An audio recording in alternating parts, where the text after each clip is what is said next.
do one of you two want to recap what happened previously? Sure. Go for it. So last time in the Sunless Citadel, the kid got really pissed off for some reason that we're not quite sure of. We went through this room with a bunch of spikes, killed some goblins, went into the next room, tried not to kill the goblins, ended up killing the goblins. Speaking of those goblins, I'm gonna erase the goblins that died. So there we go. Let's see. Then we met a band of goblins that were holding gnome. And a gnome. Right? The goblins were holding a gnome prisoner. We freed the gnome. The gnome led us to where there was a dragon, which we somehow inexplicably avoided fighting. And now we are bringing a dragon back to deliver to the gnomes, or to... I try to let the dragon loose. So back to not the gnomes, to the kobolds. Yes, to the kobolds. Yes, that was the thing I was looking. That was the race I was looking for that we helped. Right.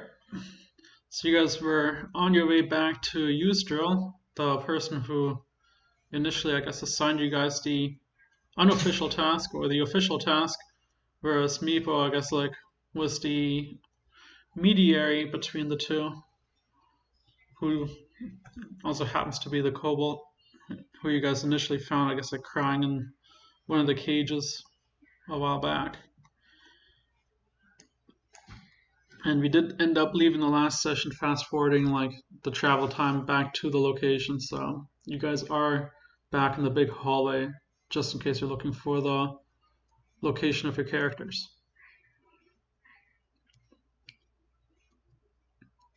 I don't know if you guys see where you guys are at.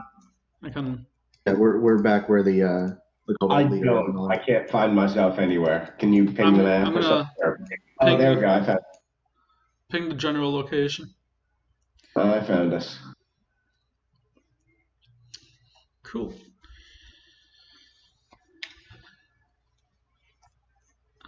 So Meepo, being your primary guide, comes up on Yusdrayl and says, "We've brought the Wyrmling," pulling a chain around the Wyrmling's neck, pulling him forward.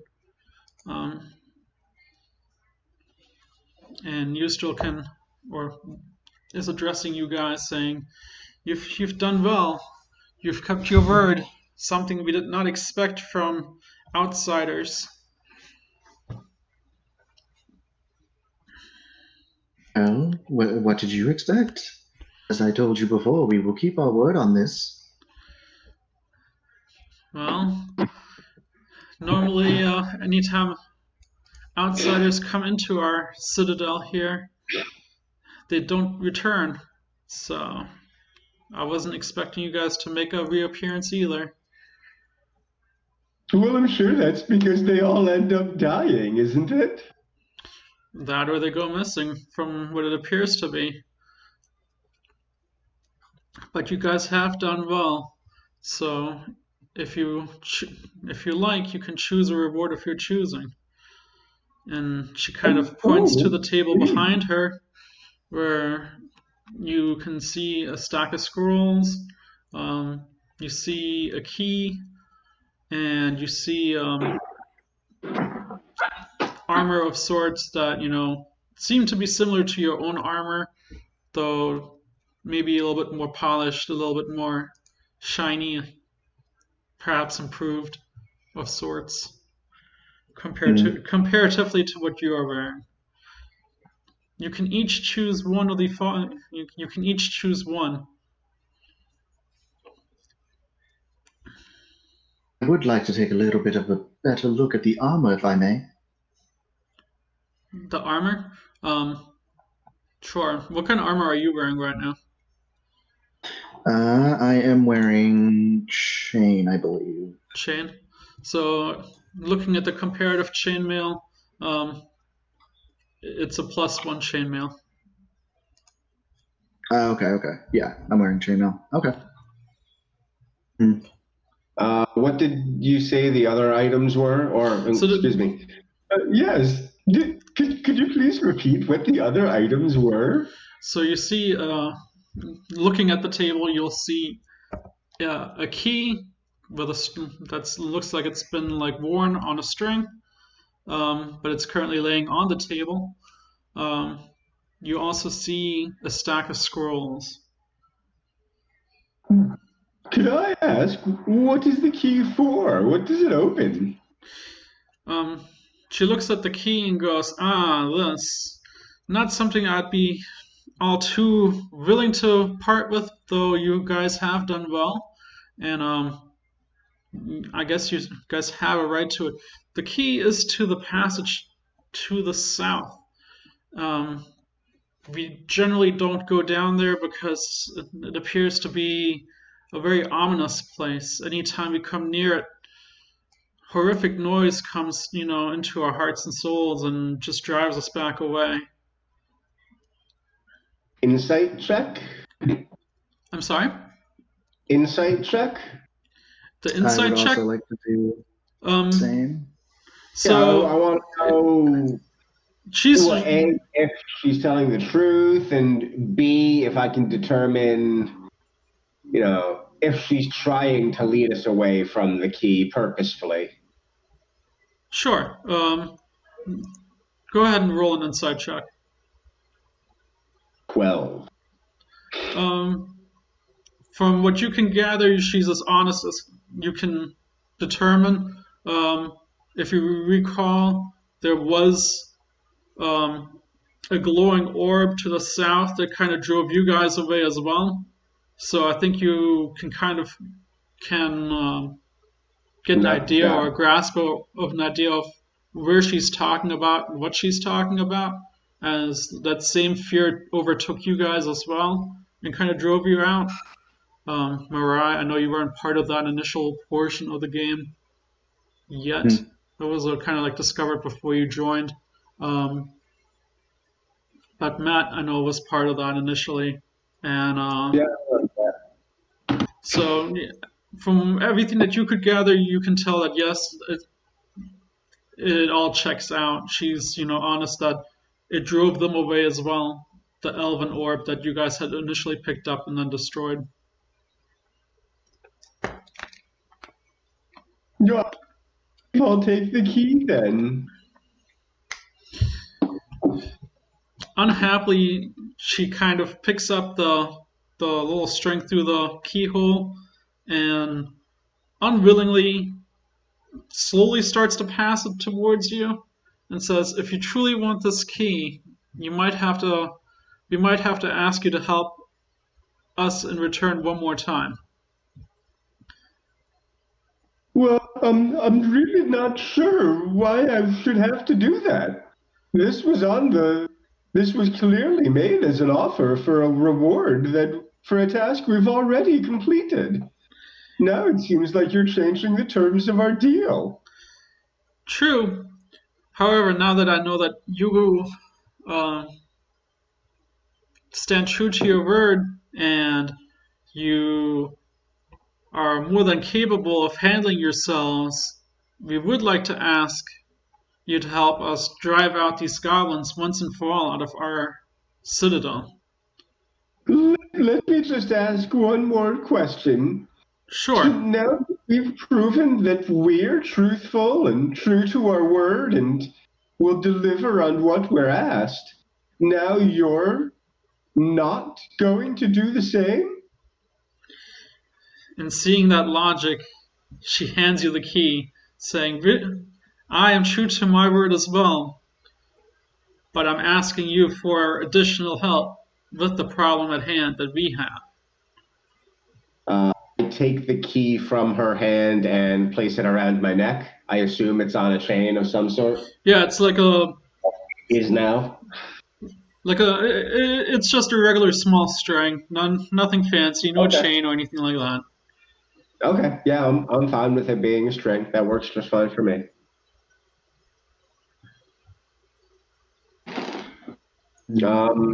Can OOC, can I have a recap of what we're down here to do? I know I'm looking for apple seeds, I believe, right? Correct. So you're in search of trying to figure out why every summer solstice and winter solstice the goblins come into the local town of Oakhurst to try and sell these either golden or white apples. The golden apples that, seem to cure any ailment, whereas the white apples can cause all sorts of ailments. The local farmers in the local town, continuously try to harvest these seeds and grow these golden apples themselves for their healing purposes so they wouldn't have to keep buying them. However, every time the apple trees kind of grow about, a meter and a half, I don't know, 5, 6 feet, and turn into little sprigs, they seem to disappear. So the townsfolk are still under the impression, or are under the impression, that the goblins, who have been selling these apple seeds, um, you know, go back into the local area and kind of dig up the trees and steal all the seedlings or, smallish trees that are growing in the attempts to continue to play this, apple seed monopoly. Okay, I got it.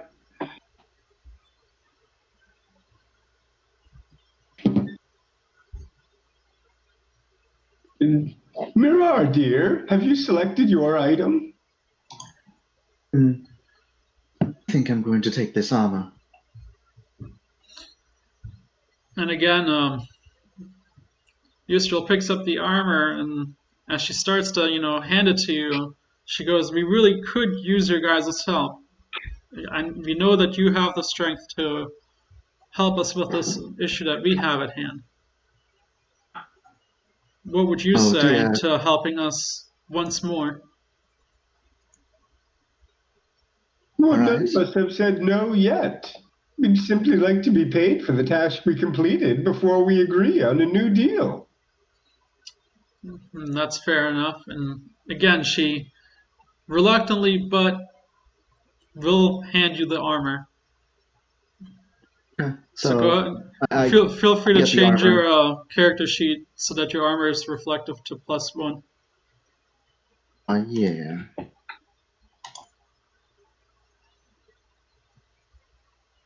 All right. So, let's see here. So I look over at Mirar and kind of give her like a shrug of my shoulders, meaning, do we want to help? Well, of course. And as I do, though, I look at the kobold again. I'll help you. On one condition. And what's that? I pet you. I'm sorry? Can I pet you? Can you pet me? Yes. So, I kneel down.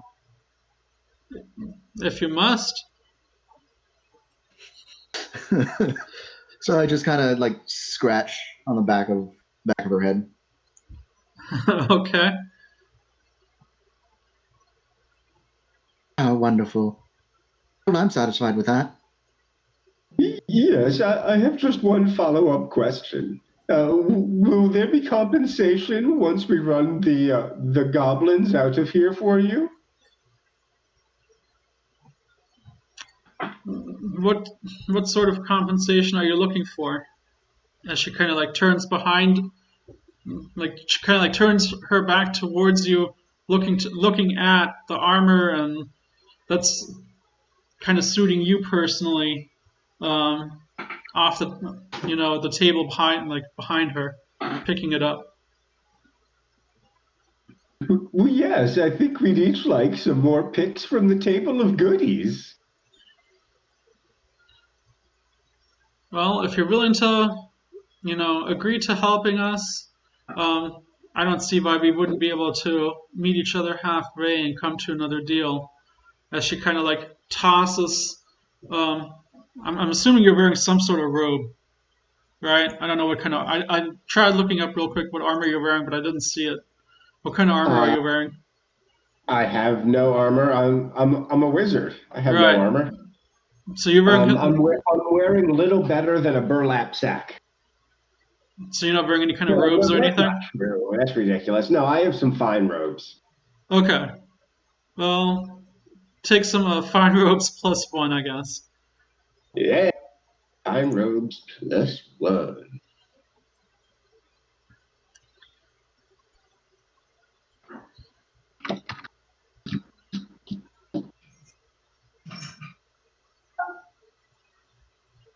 And as you're kind of getting changed, uh, you notice that Yusdrayl keeps looking at the key around your neck.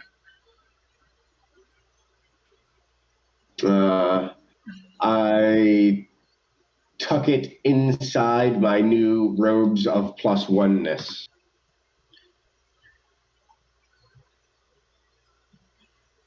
And as And you, but I pretend not to notice. okay, Yusdrayl also like kind of walks up towards Meepo and the dragon Wyrmling, and she takes the chain out from like out of Meepo's hands as he kind of bows and backs away. Um, you see her kind of like whisper towards the Wyrmling, and you can almost like sense the Wyrmling's overall body composure kind of become tense as it starts to you know become almost like enraged that its chain is being tucked a little tighter than before and more in a controlled way that all of a sudden the Wyrmling starts to spew out frosted like white frost into Yusdral's face. And as it does so, Yusdral kind of waves her arm around in like a circular motion, catching the frost and kind of putting it into like a smallish bottle, filling up to 3 bottles. Um, she goes, "These here are frost breath, and I also give these to you as a free gift for the service you've done already and for the service that I'm sure we can agree to in the future." And she hands you Mirai 1 bottle and, or I'm sorry, Mirai, you get 2 bottles, and Sinclair, you got 1 bottle of um, Frost Breath. All right then. Do I happen to know what breath does as a magic user of sorts? If you want to roll a check on it, you can. Um, 15. 15. So that you know that when you swallow the bottle, it gives you the power of frost breath in the sense that you can spew out this frozen cone of frost doing 1d8 damage in a 15-foot cone or reaching 15 feet. Okay. Understood.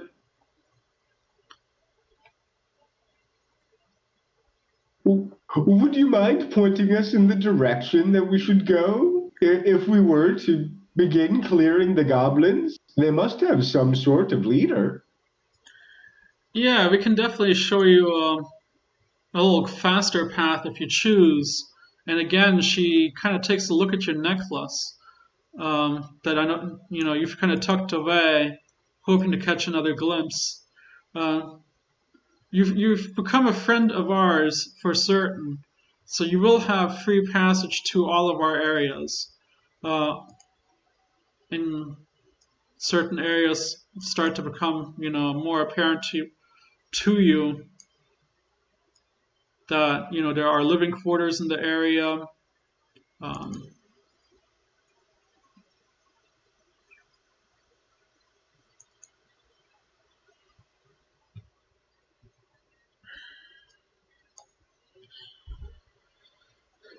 There is also a passage to the north that's a little faster to get to the goblins.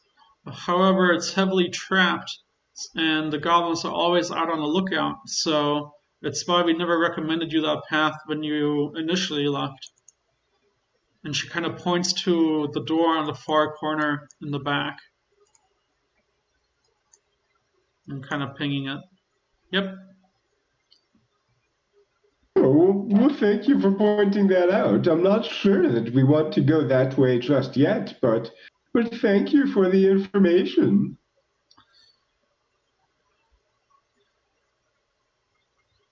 Perhaps we can come to a sort of compromise. That key around your neck, I personally would really like to know where it leads. If you would like to explore that area, I'd be happy to come along with you guys. As she kind of like looks at her elite kobolds on either side of her to kind of like motion, hey, we might be on the move.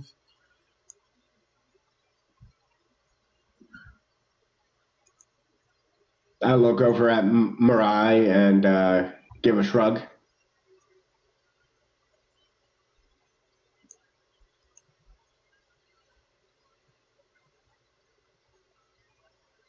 I whisper over. Excuse me. With the rogue not really around, I'm certain we could use the extra help.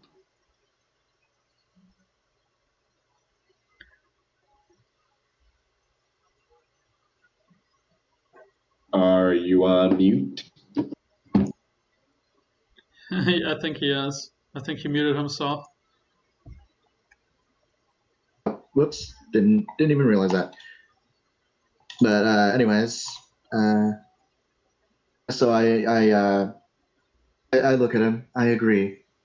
And I promise, and I turn back to her. If you are to accompany us, I will promise to defend you as best as I can.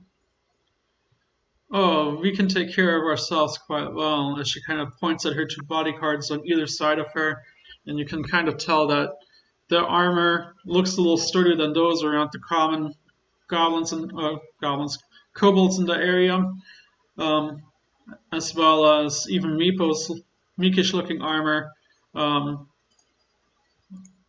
I think between the three of us, we are more than sturdy enough, and with your guys' help, whatever comes across our path, we'll make short work of.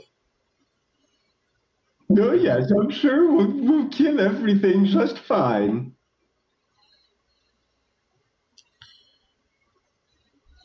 So what would you prefer to do? Help us clear the goblin lair, or go to the south and find out what's going on in that passage? Because even I am intrigued. Well, first I wanted to ask if you knew anything about the harvest apples.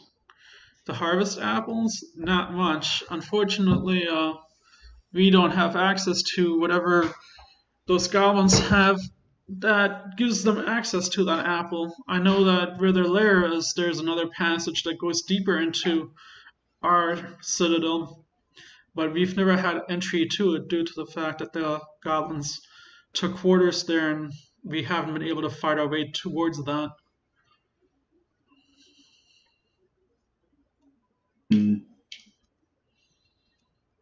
I think we should go to the south.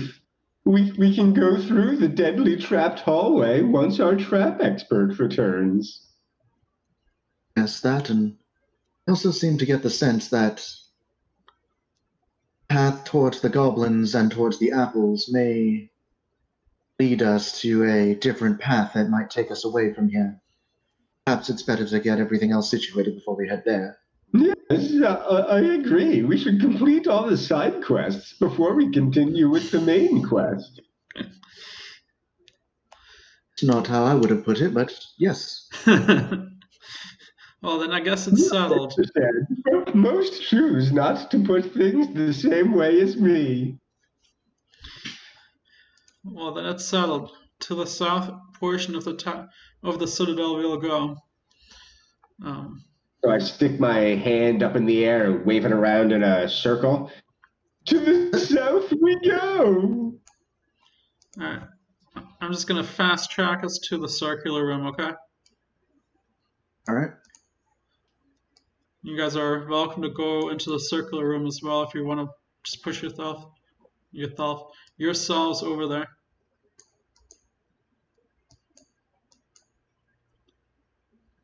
Circular room. Okay. Yeah, I got you.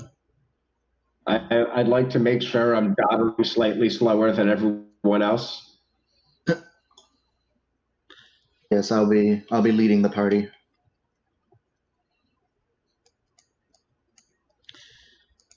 This is as far as we've ever managed to get, she kind of mentions nonchalantly. Whenever we try to open the door, we just simply can't get past it. As she kind of points to the southern portion of the door. Oh, I believe we've already passed this door before, haven't we? You have, because you were able to read the rune on the wall. Yeah, we got into this room here. Yeah. I'm just saying, as Do I remember how I'm just the speaking door? like on the Kobold side of things, that they've never been able to get past this area because they didn't think to check the rune on the wall.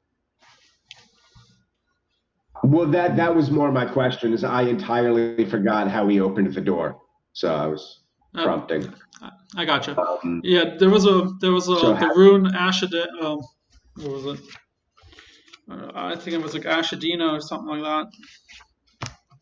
It was the dragon's name that opened the door.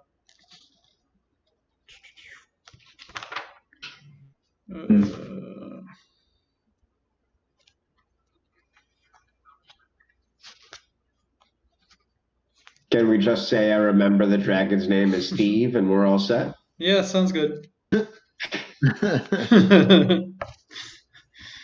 So I dodder up to the door and I kind of blow some of the dust away, which is no longer really covering the rune, but I blow it away anyway.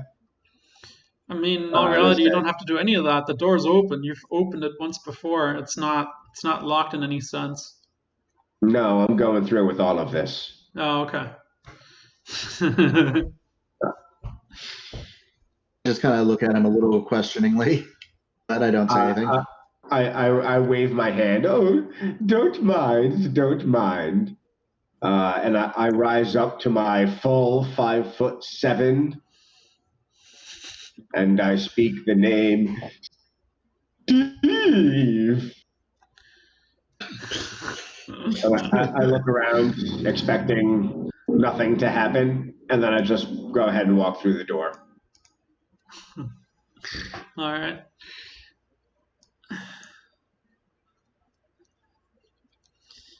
Kind of impressed by your magical abilities, Yusdrayl kind of follows in behind you, with the kobolds kind of tagging behind her.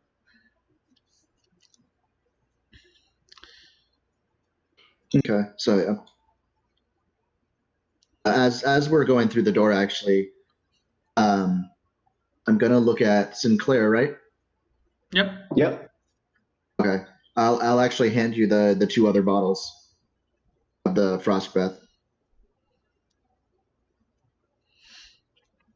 Well, thank you. I greatly appreciate your gift.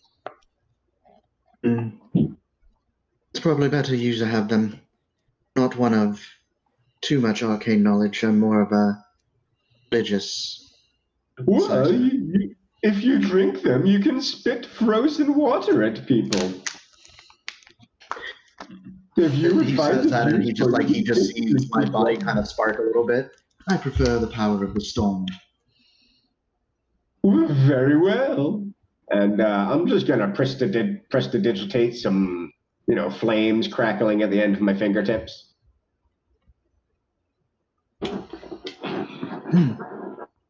And a warning to everyone. Please do not touch the orbs in the next room.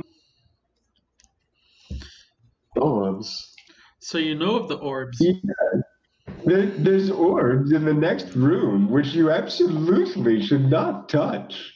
Do not even approach them. And Yudrayl's ears kind of perk up at that.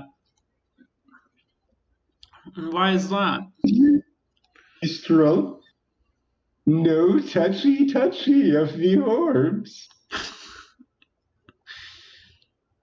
They'll cause you to run away in fear and dismay. So that is what we hear.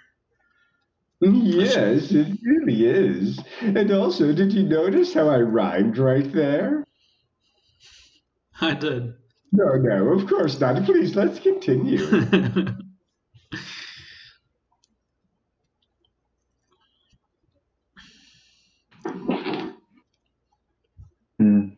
So which of you will take the lead? I shall take the lead.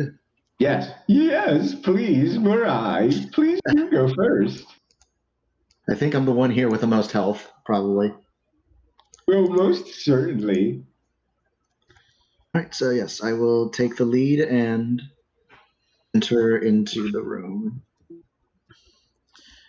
And as you enter through the room, you start hearing this like ominous sound, starting to well into your soul almost. It's not a sound that you can physically hear. It's more like an emotional sound that you hear within you of, things that would cause you personal, fear and despair. But roll, I don't know. What did we have you roll last time for that? I thought there were con or wisdom. I'm gonna say, yeah, I think it was a wisdom. Roll a wisdom check. Just a check, not a save? Save, sorry. Okay.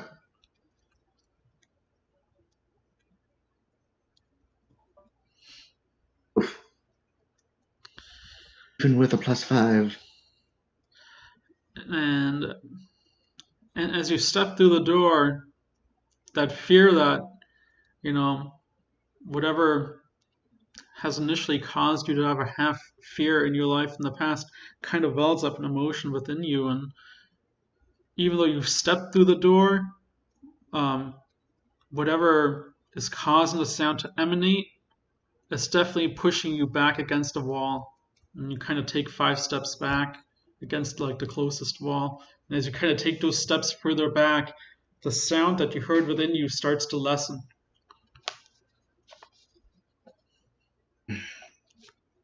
I'll go ahead and enter the room now as well.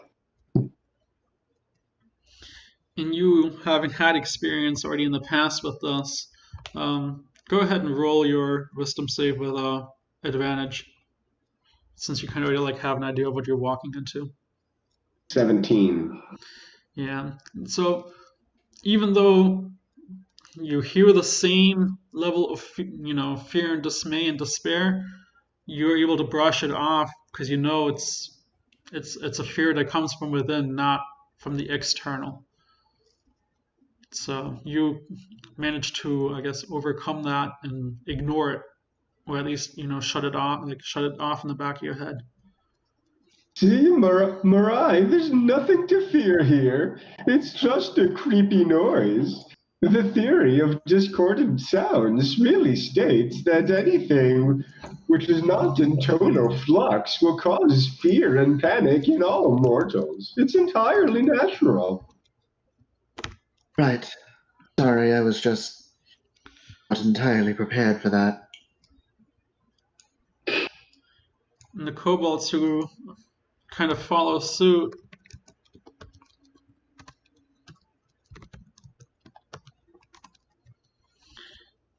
to the elite guard kind of rush right back out the door, and Yusdrayl kind of does a similar motion, just backs off against the wall, due to the not being able to overcome the personal fear, but also noting, like Mirai did, that the further away she steps from this orb, the less prominent, I guess, the fear becomes.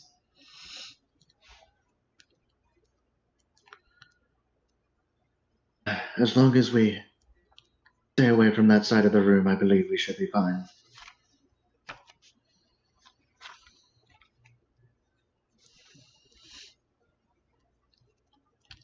And as you kind of see that, Yusdrayl kind of yells at the guard to come in here, and even though they don't enjoy coming in, they do manage to follow in. Whoops, sorry, I've been on mute for a while now. Yes, if you keep to the northern side of the wall, you should certainly be fine to pass through the room.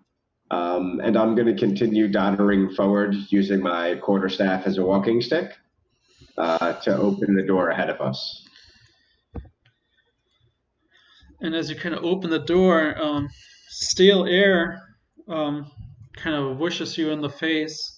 And the air is stale in this 20-foot long corridor, which leads to another closed stone door.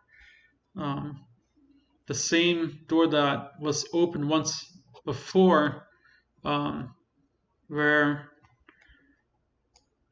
previously Loki had mentioned that it's trapped, and he kind of threw one of those orbs that was sitting here onto here, where a pressure plate kind of broke off and shot arrows kind of across from either side. Oh, yes, that's right. This next door is trapped. It is an arrow hallway of death. How should we get past?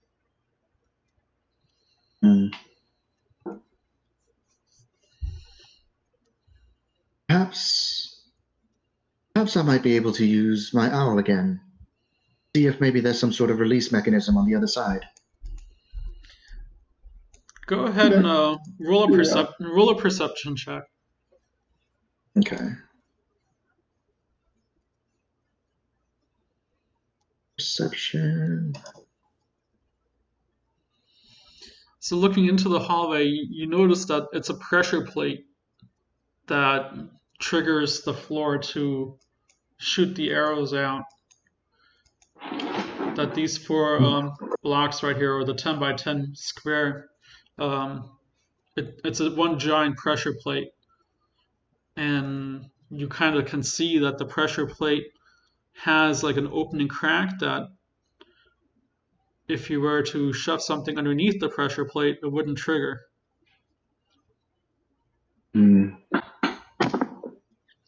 Oh, and I'll grab my pieces of like my old chainmail and start just like shoving it under the pressure plates.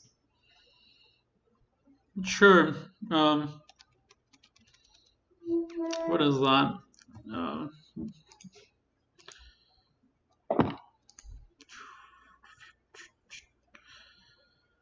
It's not a sleight of hand. I guess maybe a sleight of hand skill to disable a trap. Yeah, disabling traps is 100% sleight of hand. Go ahead and All roll. right, let's watch me fail, guys. I got this. Go ahead and roll a sleight. Hey, look at that. Can I help in some way? Sure. Although, yeah, I said, Oh, yes, you might have missed a spot right there.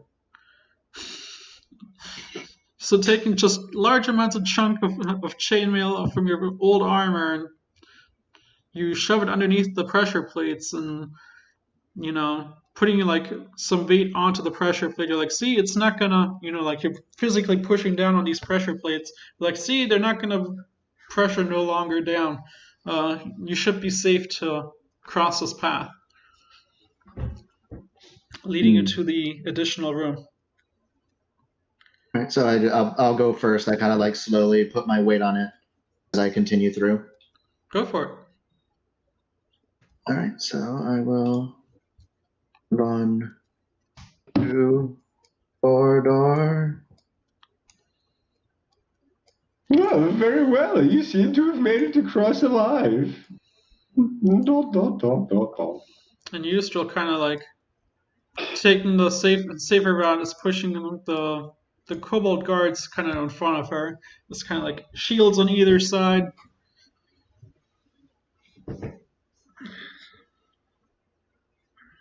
So we get to the door, and I'm assuming this is the one that's locked at this point. So I kind of I get to the door and I step off to the side a little bit. Looking at the door, you don't see any kind of locking mechanism on it. It's an unlocked door. I push on the door. And as the door kind of swings open, it reveals a room. Dust fills this hall like a layer of gray snow. In the rounded northern end of the chamber stands a 10-foot tall sculpture of a coiled dragon carved from red-veined white marble. Hmm.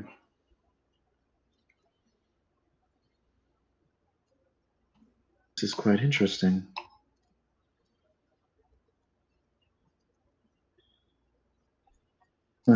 Do I notice any other like pressure plates in the room, or?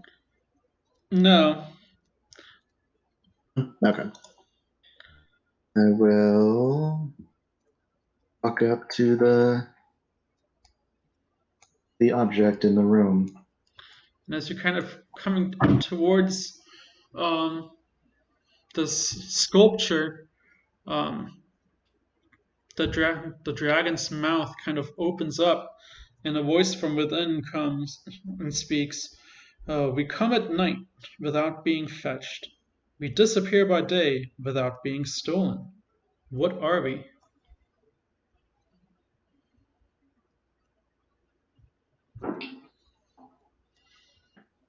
I'm gonna write it out just in case you missed a portion of it. Yeah, I was gonna say if you could write it out because I'm like trying to think about it. I'm like,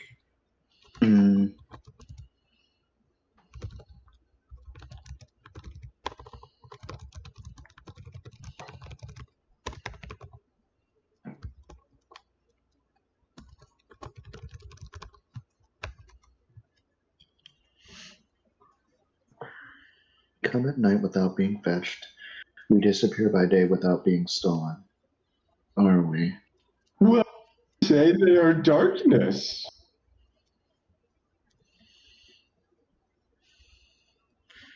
The draconic head kind of shakes from side to side and nods no.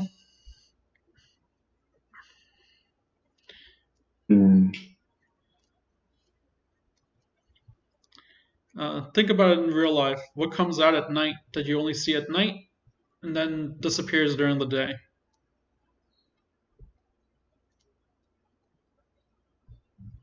Which, of course, would be darkness or shadows. Yeah, but you can have shadows during the day. Shadows actually disappear at night and come during the day. So it's opposite. Stars? And as you say the word stars, you hear a shh, and on the wall, a sliding door kind of slides to the ground, revealing another passage. Well done, Mirai. Great work. Well, to be completely honest, it was a bit of a guess, but I had to kind of think on that one for a bit. Well, nonetheless, credit where credit is due, dear.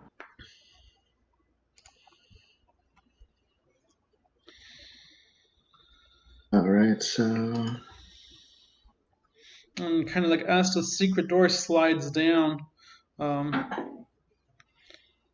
dust cloaks the contents of this 20-foot wide hall. 6 alcoves line the walls, 3 to the north and 3 to the south. Each alcove, except the southwest one, holds a humanoid figure carved of red-veined white marble. The figures resemble tall elves in plate armor. A stone archway at the west end of the hall opens into a wide room from which greenish light glows. A dark pit is situated before the archway. Oh, would you look at this lovely room of death?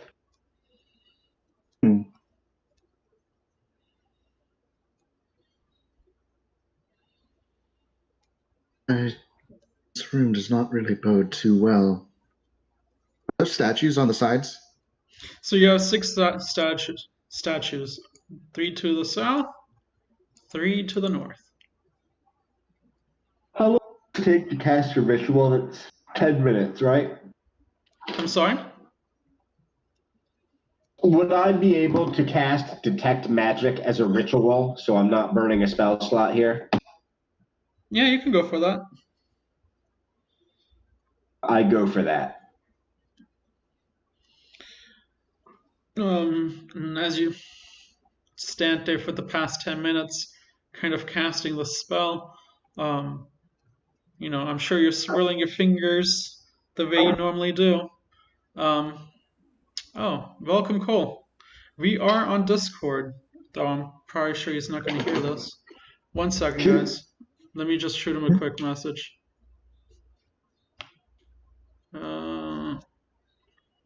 We are on Discord. I guess I'll write it here. We are on Discord.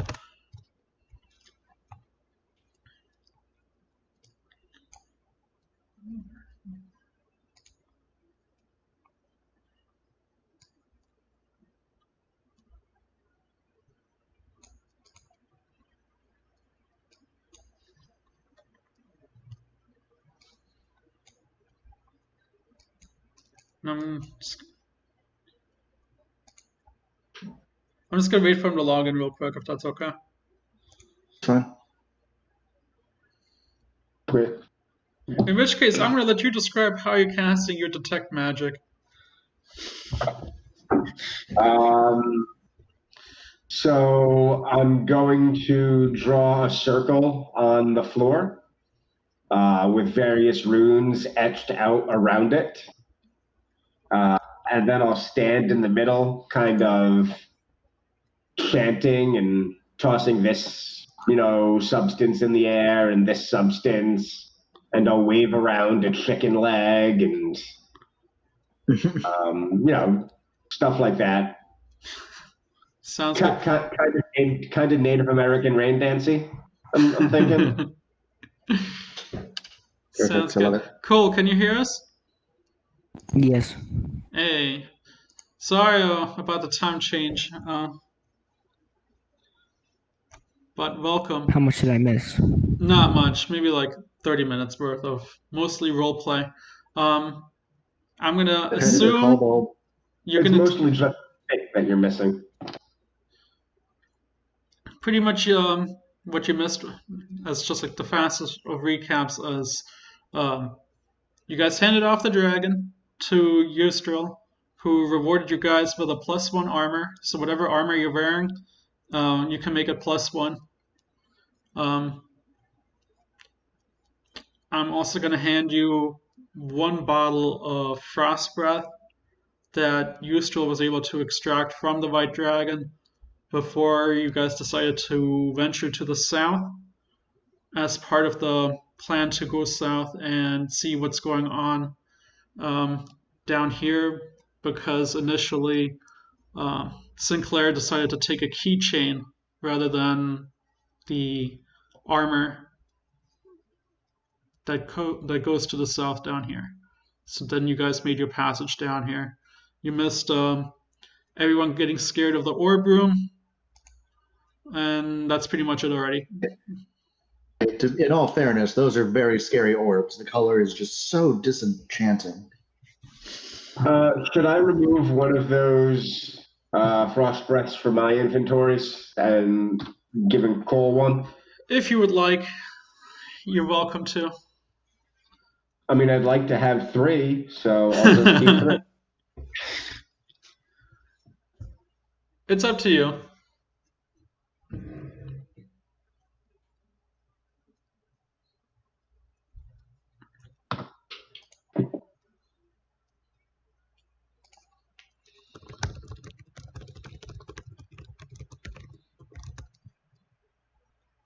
Cole, what's your character's name again?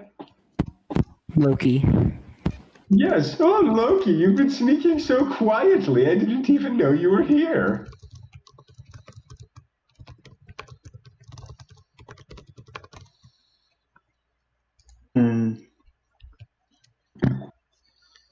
Sorry, I'm trying to get my map all, like, the screen all fixed. No worries.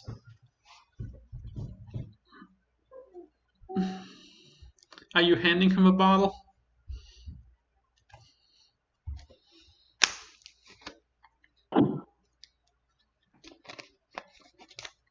Who?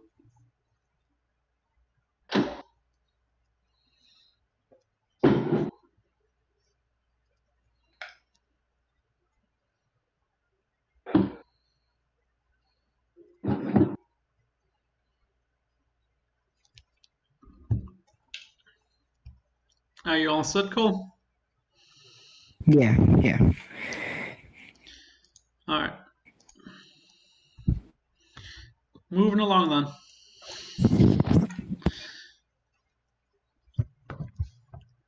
I'll kind of repeat the last little section here just so you're caught up here too.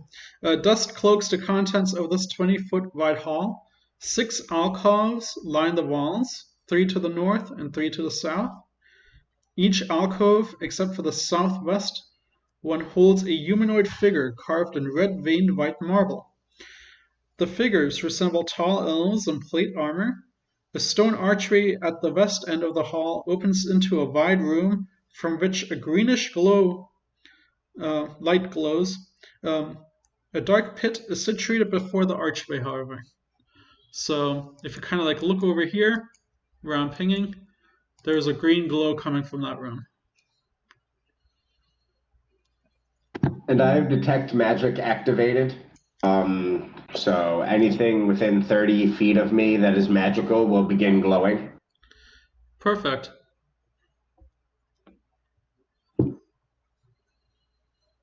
I get the feeling that those statues aren't just there for decoration.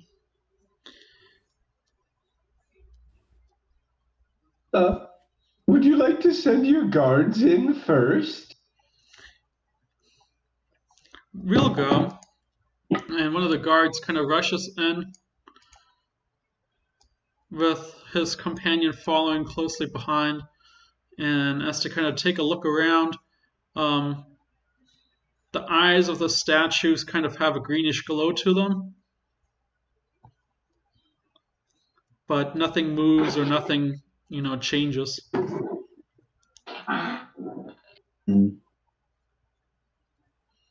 I'll step into the room, just right here-ish.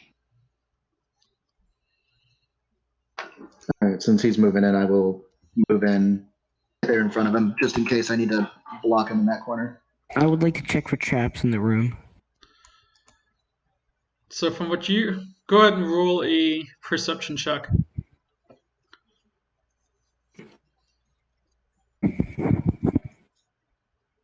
Yep.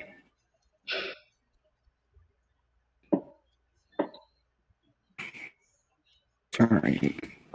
I didn't open it yet.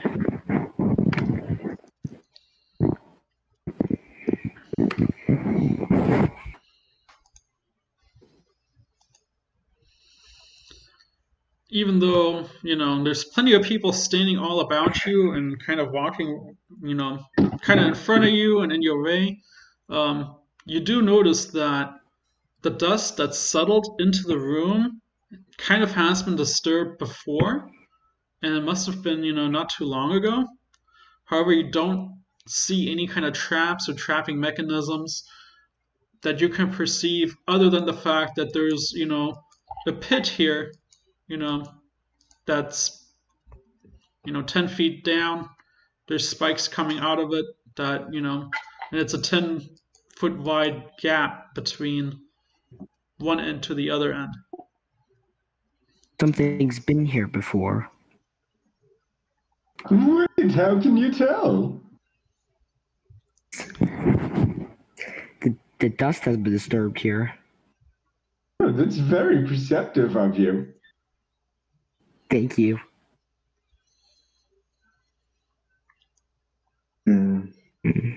Might have something to do with these statues.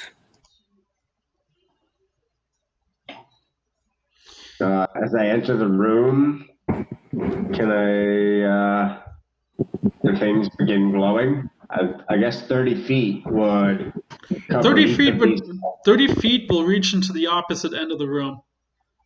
There's Oh, not okay. there's not other than the fact that the eyes are glowing in the statues as if like I don't know. You might have to investigate to figure out what's causing that glow. Um, there's nothing Alright. that gives you the idea that there's any kind of magical evil within. Nothing goes off on your radar. Let me put it that way. The room. I mean, I'll just. Hmm. Perhaps there's something in the other room, if not in here. Across the hall. Should we The glowing green glow is statue, here. or should we just remain here? I say we make the kobolds go first. Yusdrayl kind of hears that comment and goes, I don't like the way you keep wanting us to go into the front. That's not part of our arrangement. You have to carry some of this weight too. That's to kind of like march forward. Okay, yeah, but last favor. I'll begin shuffling slowly forward. At top pace. I'll be at pace with him. Shield and sword ready just in case. I'm most certainly going no faster than half my speed, though. I mean, seeing as each block is 5 feet, and your I think walking speed is 30. You could have probably made this whole thing in one go. One round. Okay, but I make it take 2 rounds. That's the point. Okay. Well, now Well, we we're can at get- this lovely pit of spikes. I remember what happened last time we had a pit of spikes. We don't want a repeat of that. Yeah, I don't want to think about that again. And as you guys kind of like walk closer to the other edge, light does come, and shine a bit more brightly from what you can kind of see. But the greenish glow is definitely there. And Mirai, why don't you do a perception check? Alrighty.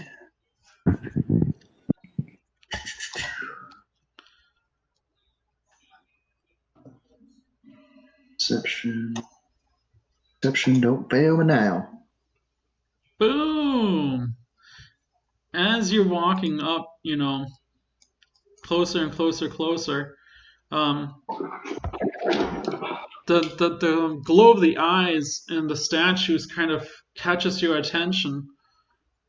But as you're looking at the statue, you kind of actually look past it, and you see that there's some kind of triggering device standing over here that if you're not paying extremely close attention to, you would completely ignore. What's this? Everyone, prepare yourselves. There's something behind here. Ready my long sword, or my short sword, sorry. And as you kind of like step closer towards the statue, you see that there is what appears to be a little switch of sorts that you have the option to trigger or not trigger.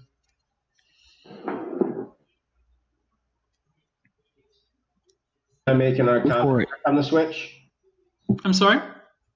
Can I make an Arcana check on the switch? I mean, if you want. I know wait for him 21 to do about it. Using your mystical knowledge of the arcane, you can definitely identify it as a up and down switch, almost like a lights on and off switch. Well, yes, obviously. This is one Crazy. of those highly functional up and down switches. The bi-directionality makes it extraordinarily useful. Does it look like it's in the down position right now? Actually, it's in the up position at the moment. Maybe the glowing eyes are just lights for the room, and if you flick the switch, just a light switch, basically. It's probably what it is. So, with the perception, Likely scenario. Good thought. Sinclair, why don't you do a perception check?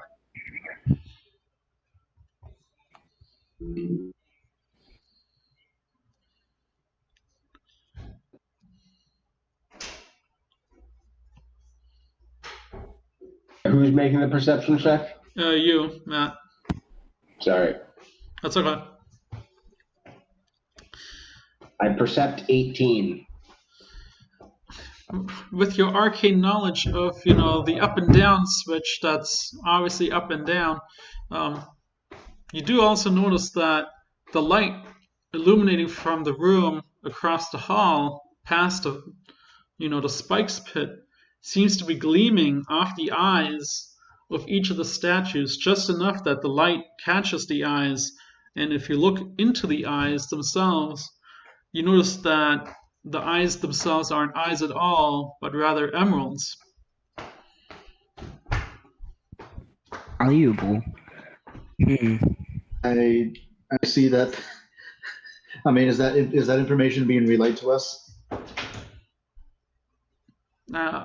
If you're looking at the eyes, I guess you would also kind of deduce that information yourself. Okay. Would there be any way I could take the emerald out of the statue? I was about to say, probably not try and take these. I'd hate to have to fight 6 stone statues right now. But emeralds. Well, yes, but I believe we could make much more profit being alive. Shall we not just try flipping the switch? I'm going to flip the switch. Maybe the emeralds will fall out if we flip the switch. I'm flipping the switch. And as you flip the switch, you hear a hiss as all 6 of the statues kind of descend beneath the floor, as well as a passageway that opens up. Well, I can't get the emeralds now, so.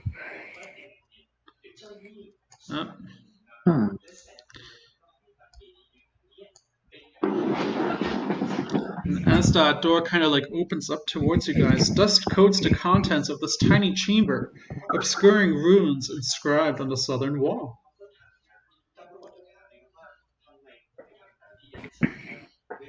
Anybody can read these, maybe? Are they in a language that I recognize? What language do you speak? I guess it's Draconic. Do you speak Draconic? I do not speak Draconic, so I'm out. I have Common and Infernal. If either of those are Draconic, then yes. Seeing as I let the Infernal thing roll previously in the past, I'm going to let it slide this in this aspect as well. Just to kind of keep it in play of how it was before. Oh, perfect. But well, yes, of course I can read these runes. I, Sinclair, can read it around. Here, let me, I'm going to whisper you. Whisper.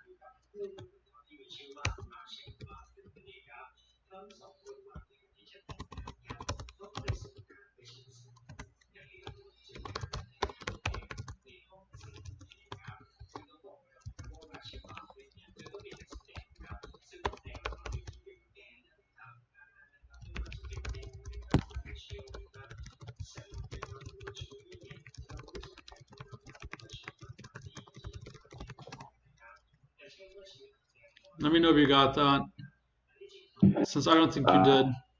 I have not.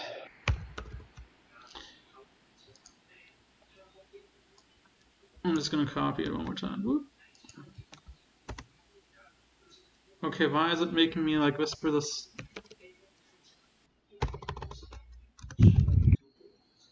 gonna move around for a second. Ignore it though, because I'm just trying to test something out. Okay. That's fine. Okay. I have to use your character name, not your personal name. My bad. You should have it now, though.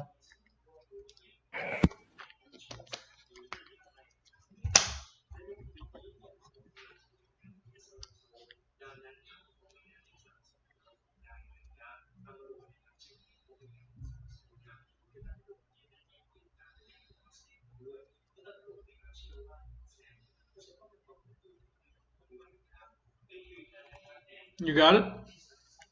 I did, yes. Okay. Well, I think there may be a dragon priest in here. I don't see one, but I believe there may be one around. This inscription reads, "A dragon priest entombed alive. For transgressions of the law, still retains the honor of his position." I certainly don't know what this means. Yeah, I don't speak crazy. Well, of course, neither do I. Of course I do. What do you mean I don't speak crazy? Yes, of course I do. You're just talking to yourself now.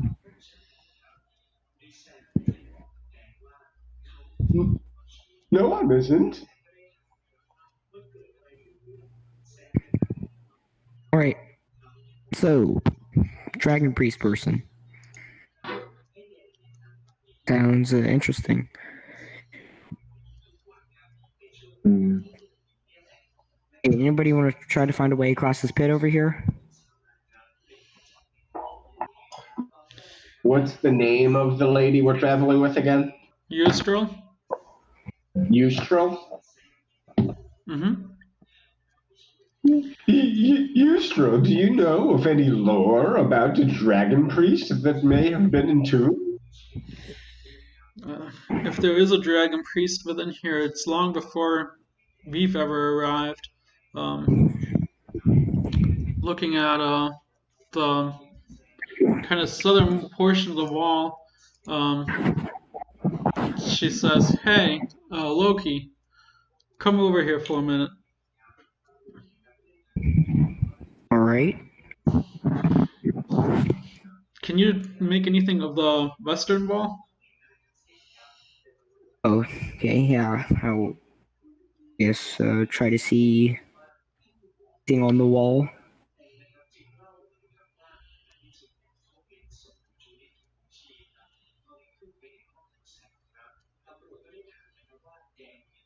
Am I supposed to be rolling or? Yeah, make a perception check. Sorry.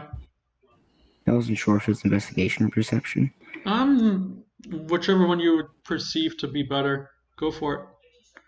Oh yeah, well that would have been really useful. I was doing investigation this whole time. Wow, double crits. Good roll. Does that mean he super knows it? As you're kind of like patting the wall, you see that there is a little section on the very southern portion of this wall that seems to have a crack underneath it, almost like if you're willing to just stick your fingers underneath it, you might be able to pull the section up almost like it's a fake wall. Oh, that's kind of weird. I wonder if there's a fake wall here. Pull up the section that appears to be a fake wall. As you kind of like put your back into it, this like small section of wall rises up on these chains, and even though at first you felt like you had to put some weight behind it, it slides up quite nicely, revealing a small passage. Okay. And as you kind of like look into the passage, you notice that it's a 3x3 passage. You kind of have to crouch down a little bit, and it almost feels like you're going into like a semi-crawl space. Is it like any lights in it, or is it just pure darkness? It's extremely dark. There's no light coming from it. other than you see, it almost looks like there's light at the end of the tunnel. It's like same greenish glow that you noticed at the opposite end of the hallway here. You know, like the same greenish glow that's coming from here is glowing here, or into the end of the hallway here. But this whole section, like the whole length of the hall, is extremely dark. Since I have dark vision, will I be able to see through it or no?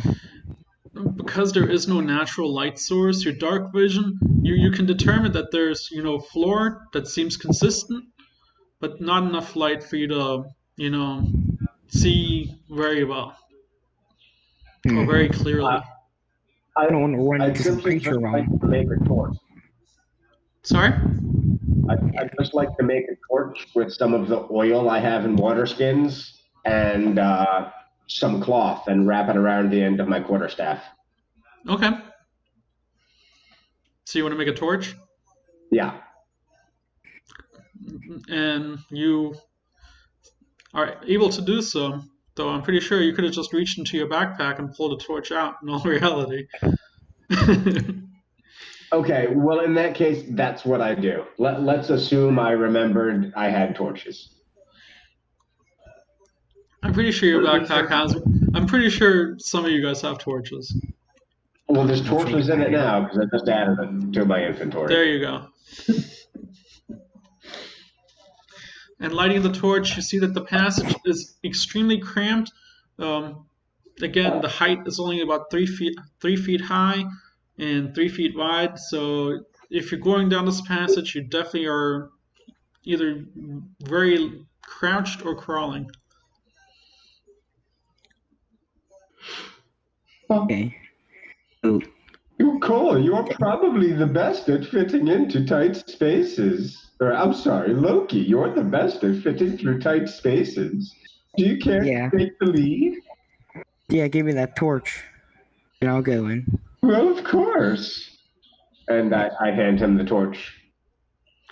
Okay, I grab it from him, and then I'm gonna want to start to go into the tunnel.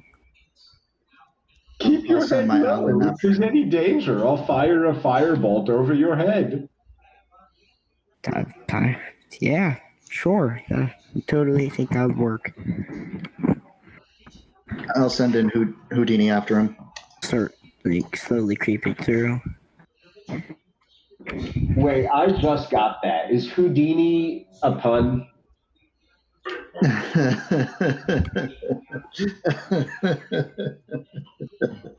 Yeah, yes, it's a pun.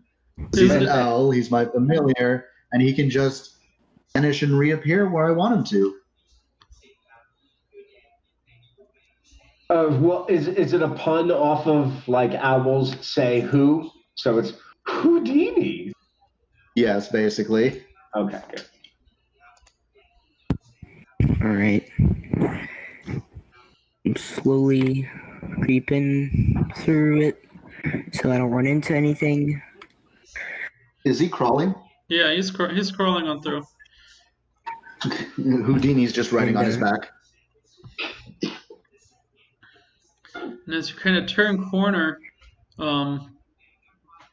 there seems to be a small slit on the very bottom of the wall where light seems to emanate from, though with your current light source, it highly outshines the light. So as you kind of walk closer and closer towards the end of the wall, you notice that whatever light source that you were initially seeing has started to dissipate, Okay. meaning your light is outshining the light that was initially there. Okay, so I think it's safe to come through the tunnel now, guys, if you would like to give me some backup, just in case. What's in the other room? I can't see, apparently. I will switch over to Houdini's eyes. Yeah, send your bird in there. The bird's riding your back.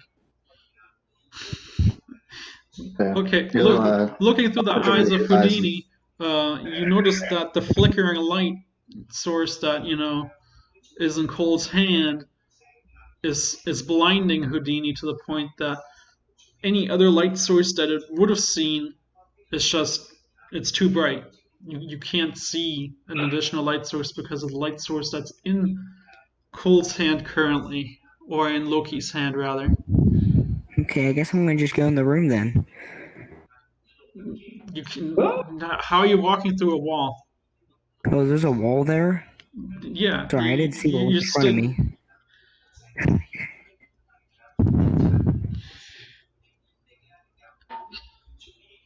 Or what? I don't know if you said something there. So let me rephrase it. The light in your hands is too bright. That's the clue I'm going to give you. Okay. So what would you do with a light that's too bright? I would put it out. There you go. And as you kind of dim your light, the natural greenish glow that you were seeing in the hallway initially as you were crawling towards it has kind of illuminated back out, and you see on the bottom of the floor a small crack where the faintish glow kind of pushes back through, almost like you did previously in the beginning of the hallway, where there seemed to have been a crack at the very bottom of the wall.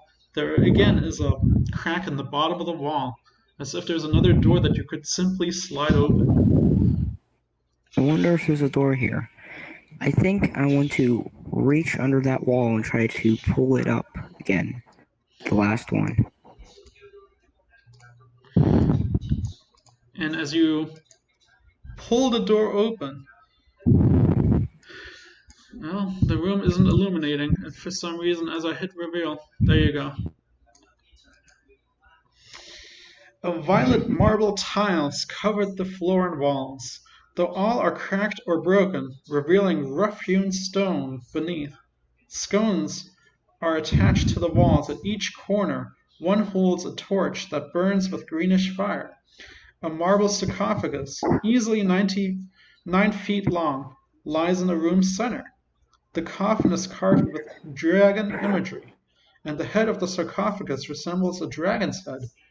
Rusting iron clasps firmly lock the lid in place. Yeah, I see there's something in the corner of the room. Can I see what that is? I can't really make it out right now on my screen. Roll a perception check. Okay. Thing closed. I can open it again.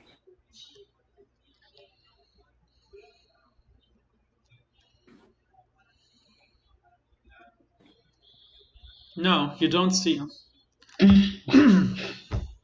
Alright. Well, I guess I'm gonna just, Well, this brick wall is very interesting. So I'm gonna ready my, short sword and hop in, because the door is now open now, correct? Yeah, you open the passage up. You don't want to let you don't want to let you don't want to let the others know that, hey, there's a passage that's leading into this room without having to hop over a trap.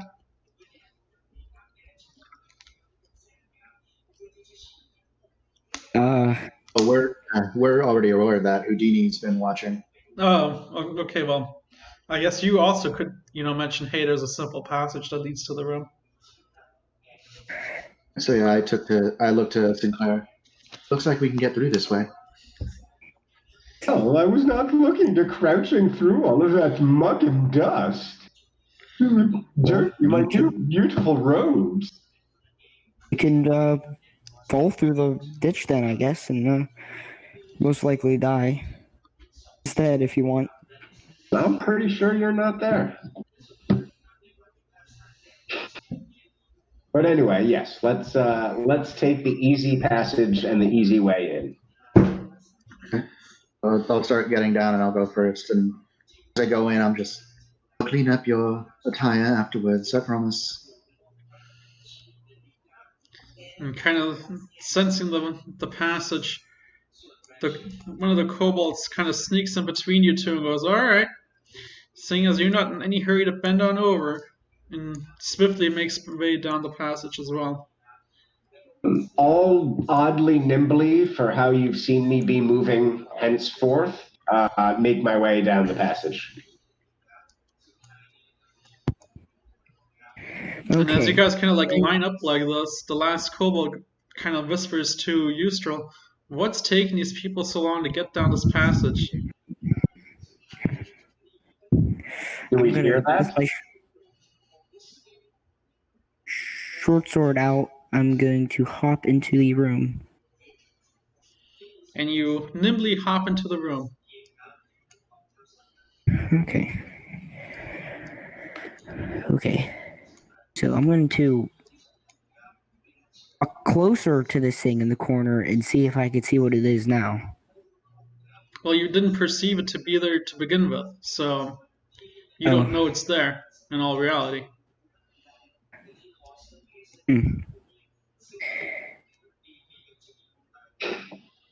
Right, I'm waiting for everyone else to join us.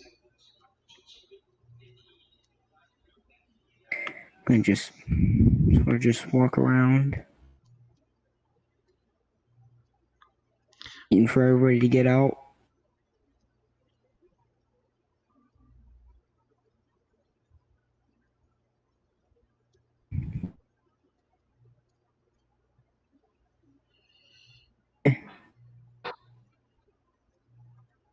Oh, All right. yoink, in the room. Okay. Once everyone's in the room, I will roll perception. I want to roll perception to take a look around. Yeah, go for it.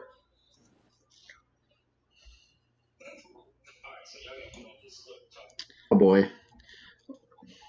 You'll get it one day. Looking around, your eyes draw towards the sarcophagus in the center of the room. Did you check your mailbox?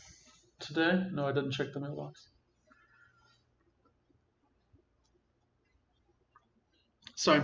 As you kind of like look around in the room, your attention is just strictly focused on the sarcophagus in the center.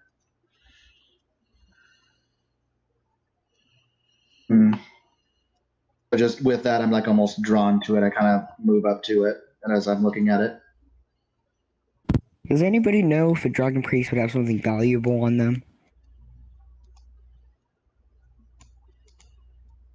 Well, yes, I'm sure if we opened it, it will claim all of our lives, and then it will be very valuable.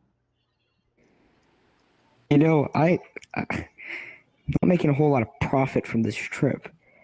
I'm very, very tempted at opening that sarcophagus. Just get some beautiful robes and armor from the whoever these folks are. kobolds.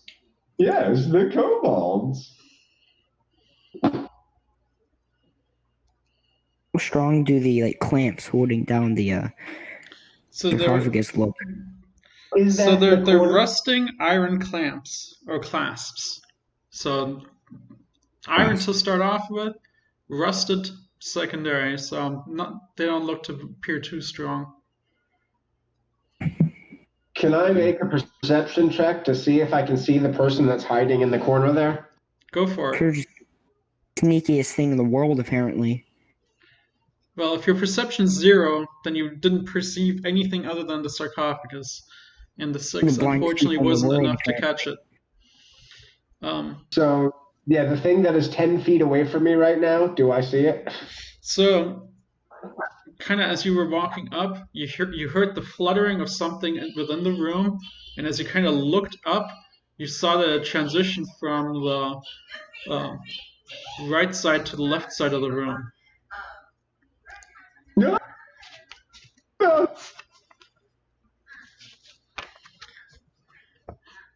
And kind of like as you take note of it, you catch it as it kind of like nosedives at Loki. Firebolt. Roll 1d20.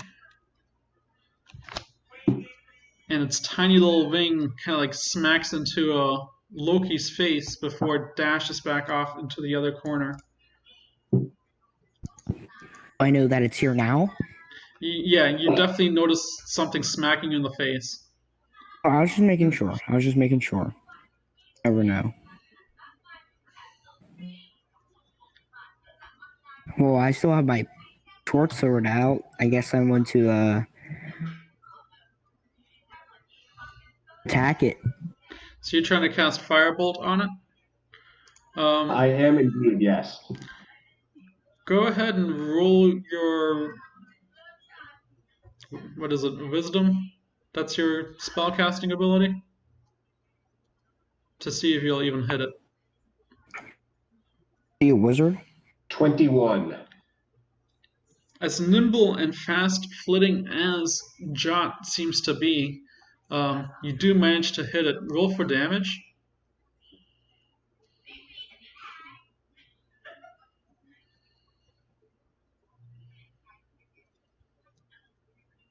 Seven.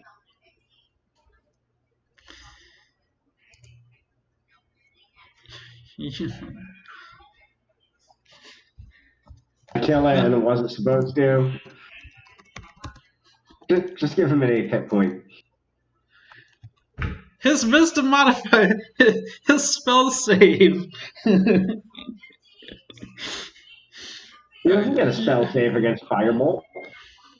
You burnt him to a crisp. Never mind. You killed him outright. Oh, just give him 1 extra hit point. Alright, I'll give him 1 extra hit point since he legit only has 7 hit points, which is hilarious. Is my attention now at the small explosion of fire? You should definitely have the tall explosion of fire. And all of a sudden you hear a tiny elvish voice say, this won't be the last of you guys. And you hear the components of kind of a spell being cast. Do any of you guys speak Druid? Druidic? Druish? Yep, or Elvish. I do not. Or any way I could, No, never mind. So, did you say it's casting a spell? It kind of like, that depends. Do you speak either Druid or Elven? Oh. Well, yeah, actually, I do speak Elven.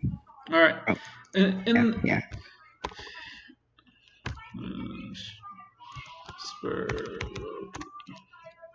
This is what you hear.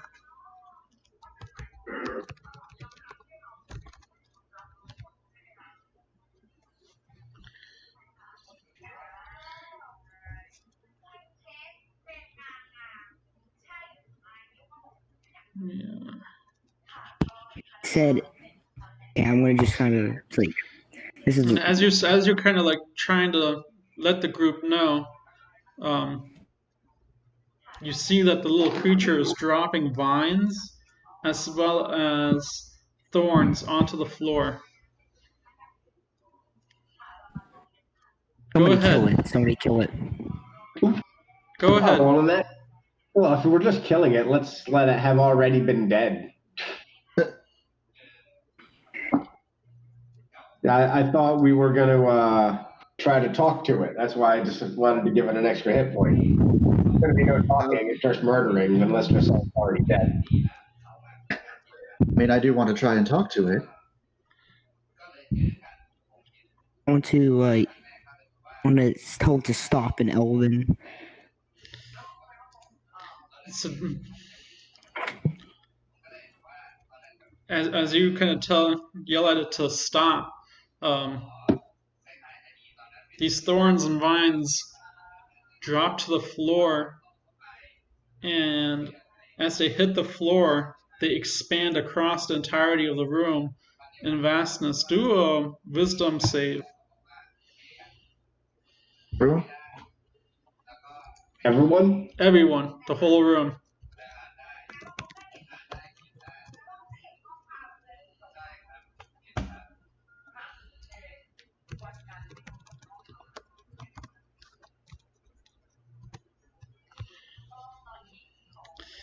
And as these vines start to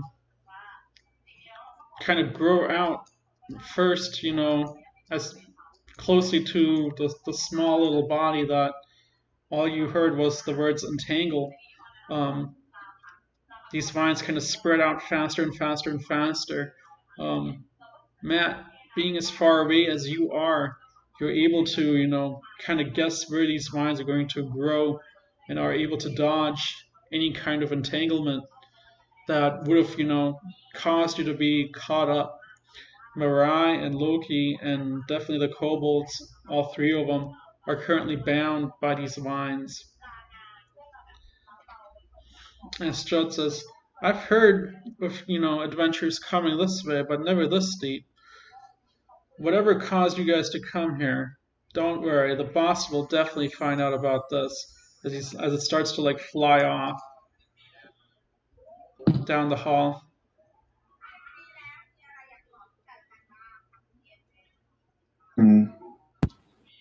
I guess we should have just let it be dead when I killed it the first time. Yeah, that would have been a good idea. Yeah. Guys, imagine the plot.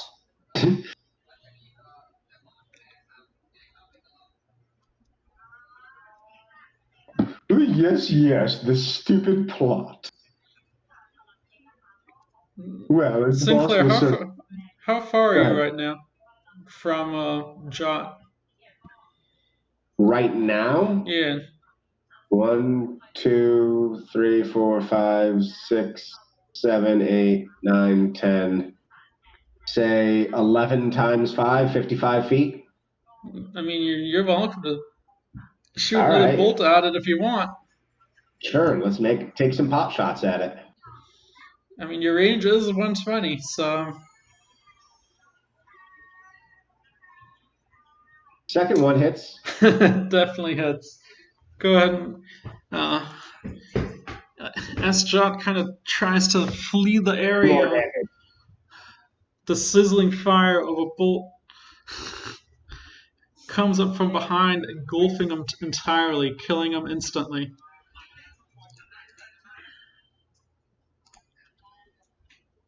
I kind of pantomime like my hands are burning and waving them to put them out. You smash the little creature against the wall on the far end. There's just blood and guts everywhere. Smashed against that wall, being burnt up to a crisp. Yeah, you do loot this goddamn dragon corpse. And as Jot dies, the vines that he once produced start to vanish, and all you see are some small vines and a couple thorns where he once dropped them initially. Can I investigate those to see if they're like components to a spell? Yeah, you can use your arcane background to investigate. 9 Arcana hit. So looking at the thorns and the vines, you can take the wild guess from everything that you've kind of just foresaw that they were the components of the spell Entangle, and seeing as everyone ended up being bound up by that spell, you can definitely take that guess of, okay, this is what it did, and that's the components to it. I'm going to take some of those components then. Go for it.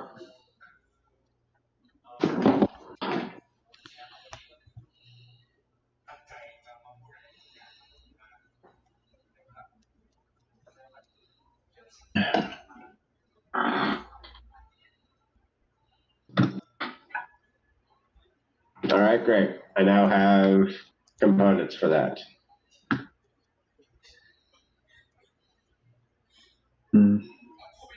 Well, Yudrayl, this is the farthest you've ever been into this complex.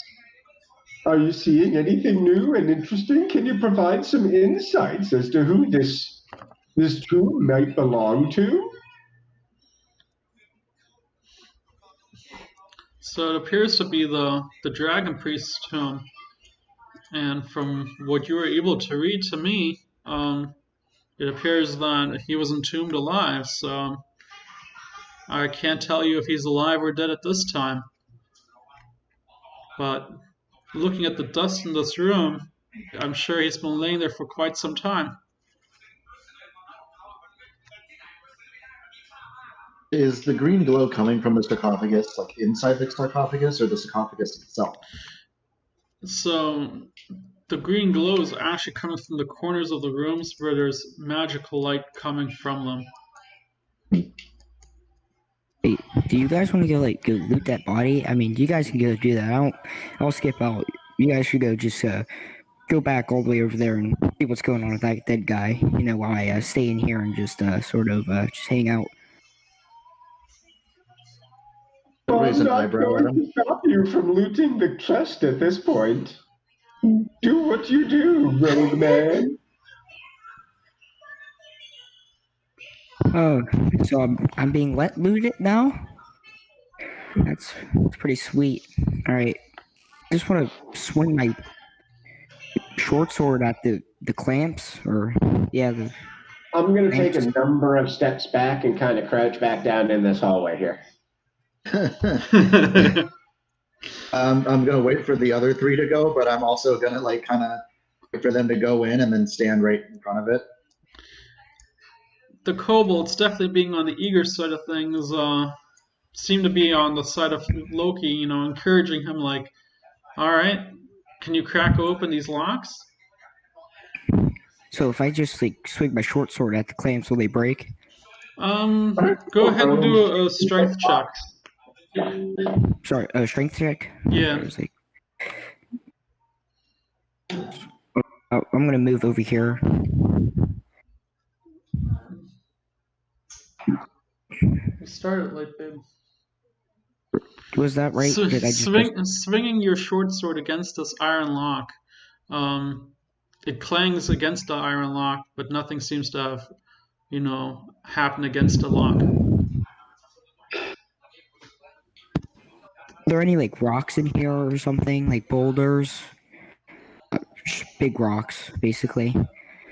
No, there's other than broken tiles. You don't see any big rocks that you can use to pick up to hurl against the lock. I mean, you weren't in the wrong with trying to use your sword. You just didn't have the strength behind it. They're just regular clamps, right? So can't I just open them normally? You can try and use your sleight of hand to pick open the locks. Sure. Yeah, I'll try that. Oh, I did not even know my sleight of hand was that good.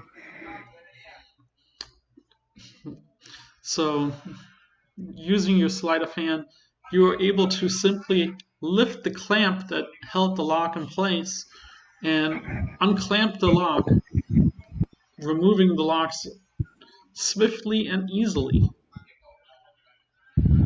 Okay, I wanted to just no suspense. I just want to just lift open this thing really quick, just real quick, just open it up. So, due to the weight of the sarcophagus, there's no way you're able to lift it. But if you want, you can try and push it and slide it open. Yes, I would like to push it open. And as you're kind of pushing the slab open, you hear this creak, and as the head of the sarcophagus kind of crashes to the floor, you can kind of peek over and into the sarcophagus, and in the coffin is a troll. It's dressed in rotted finery, but its jewelry and rings adorned with tiny silver dragons still sparkle. The creature's body is shrunken and elongated, and its flesh is rubbery, putrid green. Its black hair is long, thick, and ropey, and as you kind of look further into it, its beady black eyes flash open, and it snarls. Roll for initiative. I just thought maybe this one time. Oh, that's big. Wait. I just want to take this out of character for one quick second. You thought maybe this one time that you opened up the first crypt in a tomb, there wouldn't be a bad thing to come out of it? I just wanted to break, man. Oh no. All right. Just making sure we're all on the same page on that. Everybody rolling initiative, or is it just me? Everybody. Mm, All right. Yeah. oh no. Too close. Alright, and this is gonna be my Kobold army of 9. And they'll go after Mirai, and this is gonna be the troll.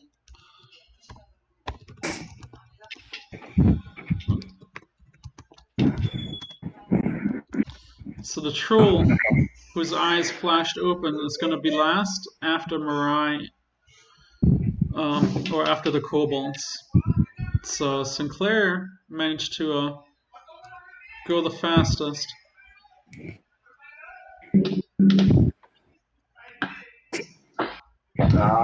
Well, in that case, I will stay very well covered here, just creeping out to the edge, and I will cast Chromatic Orb. Chromatic orb. Alright. You hurl a 4-inch diameter sphere of energy at a creature you can see that is within range. You can choose acid, cold, lightning, poison, or thunder for the type of orb. Then make a ranged attack against the target. If the attack hits, the target takes 3d8 damage of the chosen type. So what type of damage would you like to choose? I choose cold because it is a troll. Okay. And go ahead and roll your. Rolling 22. It definitely hit. Go ahead and roll damage. So 3d8. 17 damage. So as this troll tries to climb its way out of the sarcophagus, it's hit by this chromatic frozen orb, taking 17 damage. It's still alive? Oh, it's still alive. Oh god. Go ahead, Loki. No, I just want to check. Yeah. You know that cold damage prevents trolls from regenerating, right? Yeah, I'm fully aware of how trolls work. Okay, cool. Okay, I'm gonna try to get away. I'm gonna run and try to leap across this pit to get to the other room. Alright, go ahead and do an acrobatics check. Okay. It should get an opportunity attack on that one. Unless he's disengaging. No, he's still he's in the form of climbing out of the sarcophagus, so I don't think he's going to be reacting fast enough for Cole to get away. I mean, yes, however, Cole did not. Oh my god, I can't wait to throw my rope to you. Oh god. Cole took a jump and go ahead and 1d10. Take 5 points of damage as you fell down into the spike pit. Well, at least I'm safe from the troll down here. That was a funny joke. Troll just decides to lay on top of you. Go ahead, Mirai. You All and right, Houdini are up. I will go ahead and since Houdini goes after me, I'm going to hold my action for a guiding bolt. Not until Houdini gets behind it, uses the help action, and gives me advantage on the hit. Sure. So Houdini, I'm just gonna let it play in the sense that Houdini, take note that you're preparing for your action, flies off to the opposite end of the troll, so over here, ready to assist you with your spell. Go ahead and cast. Ouch. It gives you the I have advantage. advantage. So with the advantage, you definitely hit the troll. Go ahead and roll for damage. I'm casting it at a first level. So it is 11 radiant damage. And troll.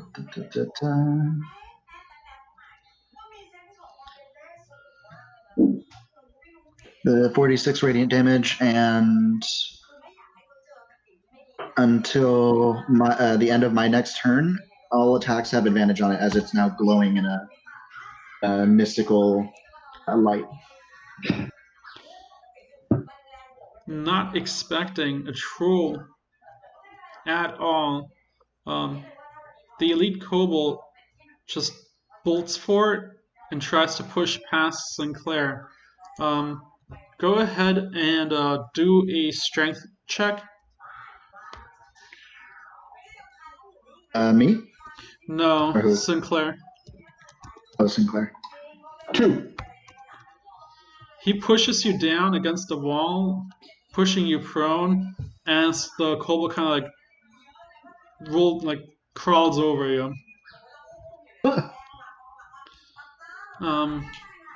The second elite kobold, kind of taking Cole's advice of leaping over 10, 15, 20, 25, Oh God, please no, not this 30. one too.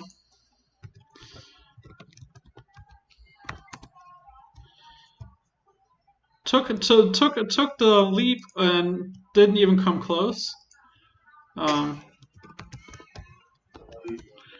Jesus Christ.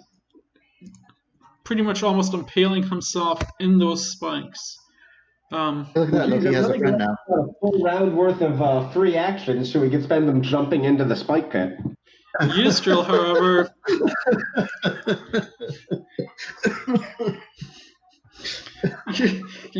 however, not being nearly as frightened as the others, rolls to attack, pulling out a small short sword.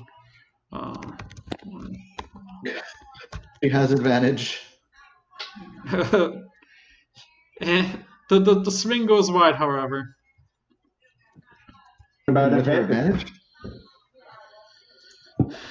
The troll, being blasted not just by radiant power but also from cold, comes to its full strength and kind of leaps out of the sarcophagus towards Mirai.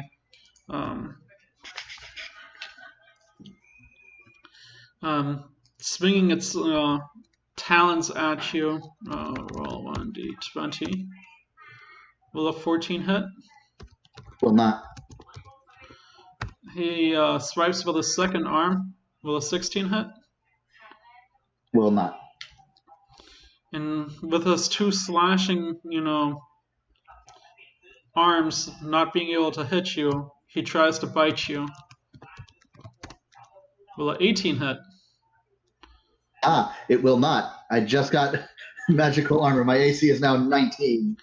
So unable to penetrate your defenses, slashing at you left and right, and then just out of rage trying to bite at you. He's unable to penetrate your defenses. Go ahead, Sinclair. You're prone, so I'm not sure, how or what you can do at this point. I assume I can shoot magic from my knees, right? I mean, someone just crawled over you, so I'm not sure what your reaction power to that is, or whether or not that kind of voids you for one turn. But No, I can use technically half my movement to get back up. Okay. So then I am back up. All right. I'll turn to the goblin and say, "You can't desert your master. That's who you've sworn to protect. Get out there and fight, you pansy." It's a kobold. It's still a kobold. Very weird looking goblin. No. Stick with it. Call him a goblin because he's no longer considered a kobold. He didn't make the kobold cut. Goblin pansy, get out there and fight. That's what you're paid to do. And with that, I will go very risky.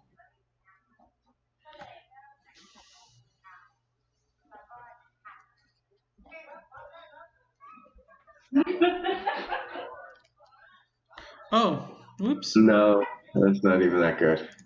And it's a troll, so it's con. I forgot to mention. Sorry. Kind of as the troll was kind of slashing at Mirai, you do notice that the wounds that you were kind of generating onto his arms and body in general do start to slowly form back up. And his arms, he does look like he starts to get a little healthier along the way. Are you 100% sure about that? Yeah. He is still regenerating, even with the cold.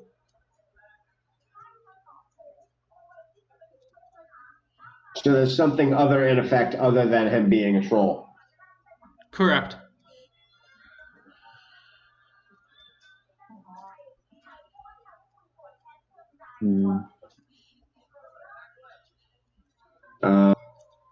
I'm going to pop out of here. Sure. And, So stumbling out of the little passage after being trampled, you fall into the hall, standing back up. Go for it. You said this was magical light in the room? Correct. I mean, if you really want to do a quick Arcana check, you are welcome to. Will it take my action? It would.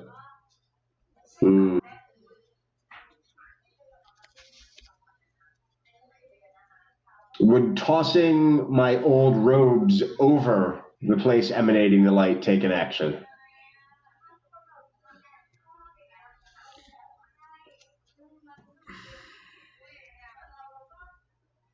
Kind of.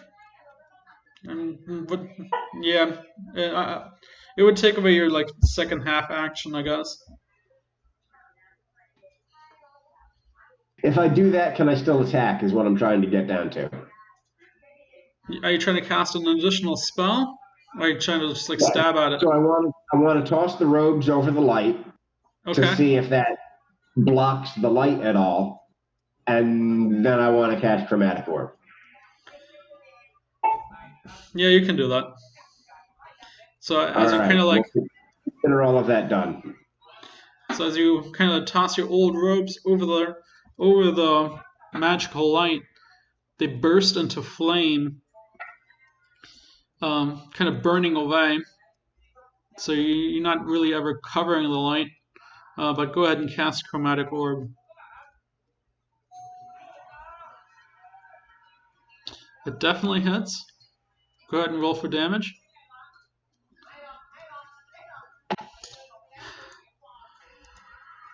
Blasting this Chromatic Orb.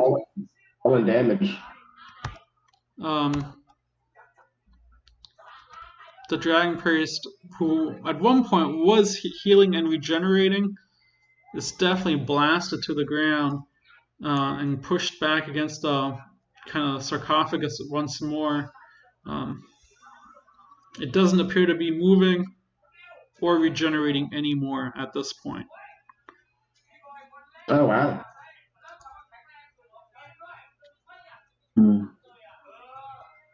It's almost... What happened? I didn't expect it to be so easy. The next thing I was going to say was run! But I don't think we need to now. Could you stab it to be sure? I'm gonna do one better. I'm actually going to make my way to its top and to the top of it, with all my strength, try and cleave its head off. And I guess as you walk up to the head of its head, you chop the head off. Straight coup de grace.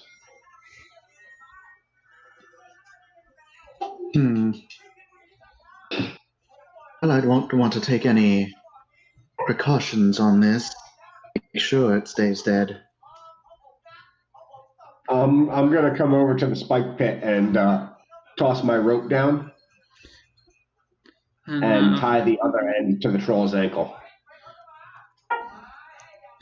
And as you kind of toss that rope down, the kobold kind of snatches it up and starts to climb up.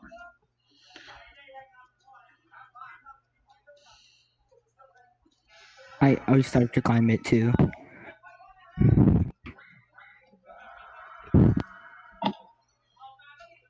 Well, Kobold, since you were the first to take the rope, you must coil it back up.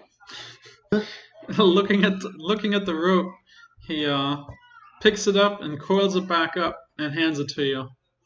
Thank you for that rescue. Thank you very much, sir.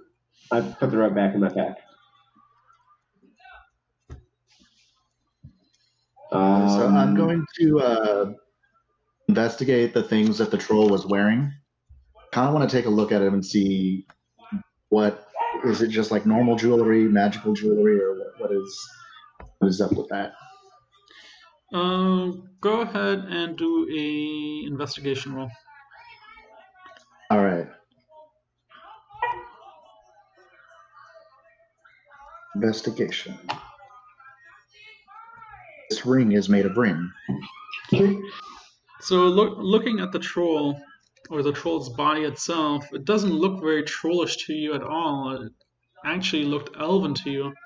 The skin, though rotting and greenish, do have the features of what would have been once an elegant-looking elf. But you can see even in the head, the elven features have drawn away, and any kind of features that would have, made this priest at that point, a welcomed feature, has drawn away. But you could definitely resemble or notice the resemblance of the elf that once was, this priest here within this citadel. What about the items it was wearing, the rings and stuff like that you mentioned? So, looking at the dragon priest, you see that there seems to be a type of ceremonial dagger, as well as 2 silver rings and a silver amulet. Okay. I'm just like, as I'm like investigating through, I'm picking all of this up and kind of look at all of it. Sinclair, you wouldn't happen to see if these are magical, would you? Almost.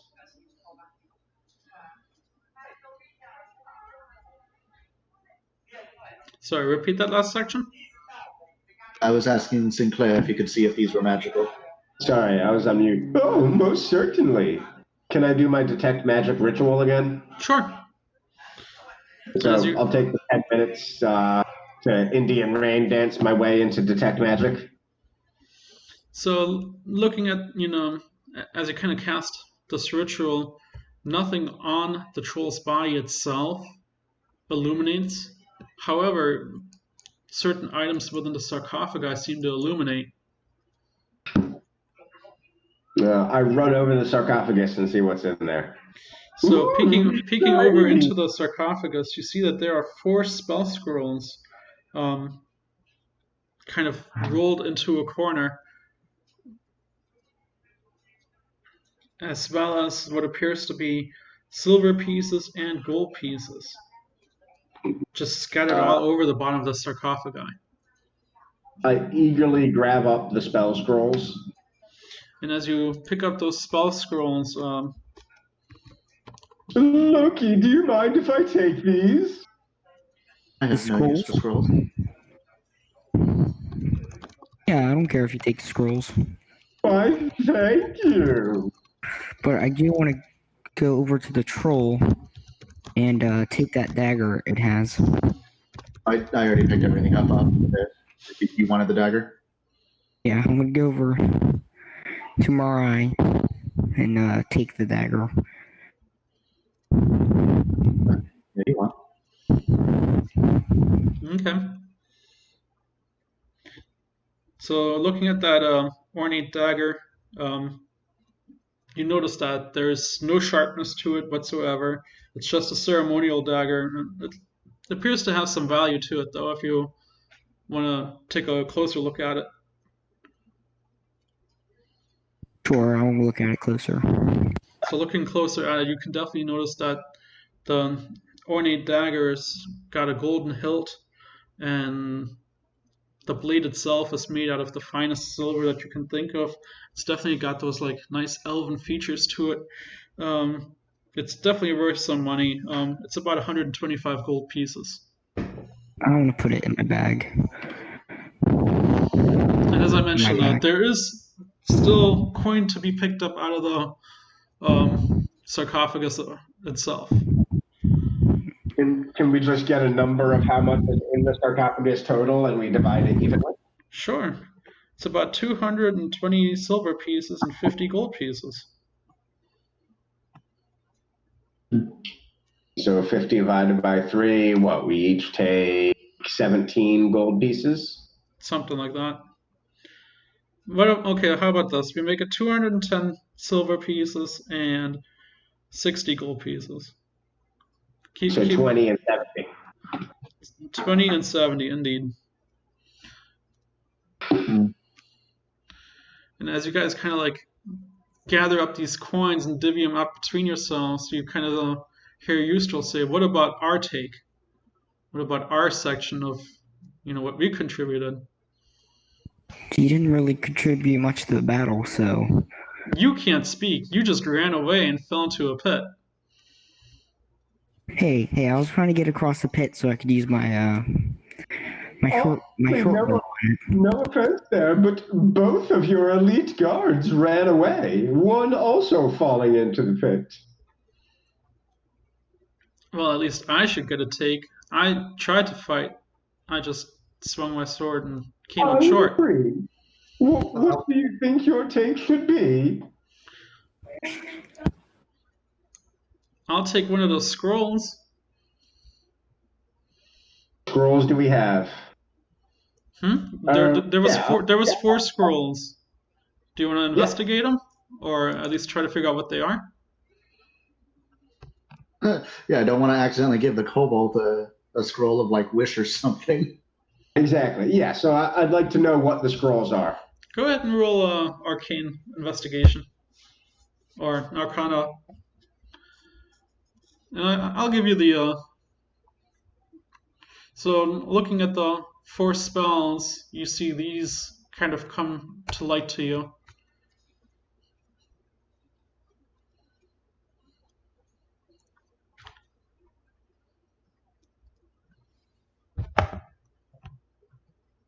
But I'll let you pick and choose which one you want to hand off. Can you give me a quick explanation of how scrolls work? Can I cast these once and only once, or Correct. do I use these to learn the spells? Both. You can either you can use up you can use up the scroll to learn the spell permanently, or you can use the scroll and cast it once.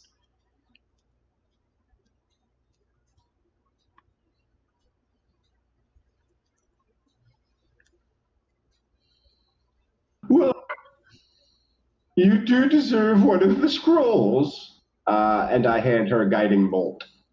Okay. So if you want to pocket the other 3, that's perfectly fine.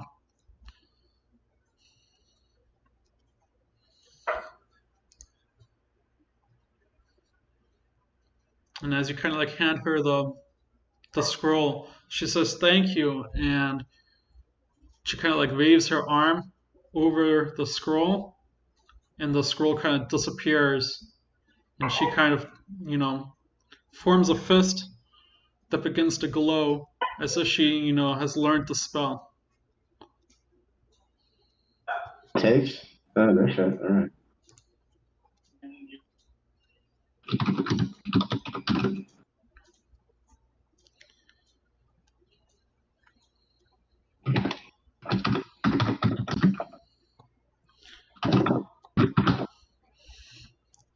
I think now would be a good time to head back to our main chapter, or our main lair. Sure, did I get some of the gold? Yes, you got 20 gold pieces and 70 silver pieces. The Do you have that ceremony, or am I going to? you can edit your character sheet to add those.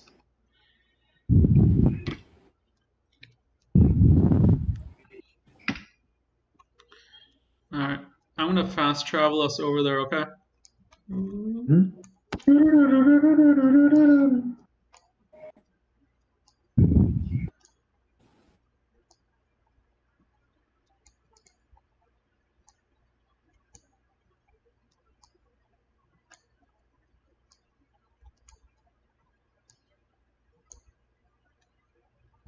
And what is her name again? I'm sorry. I want to say Muriel.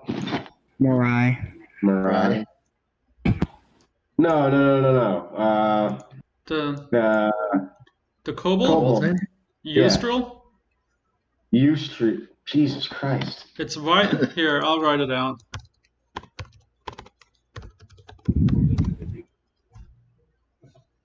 Listen, I didn't come up with the name, okay? Yusdrayl. Okay, got it. Alright. Well, Yusdrayl, that was quite the fun adventure, don't you agree? Most definitely. It's nice to know that there's more sections to this Citadel now available to my kobolds and myself that weren't available to us before. Absolutely, and there's one less troll to deal with.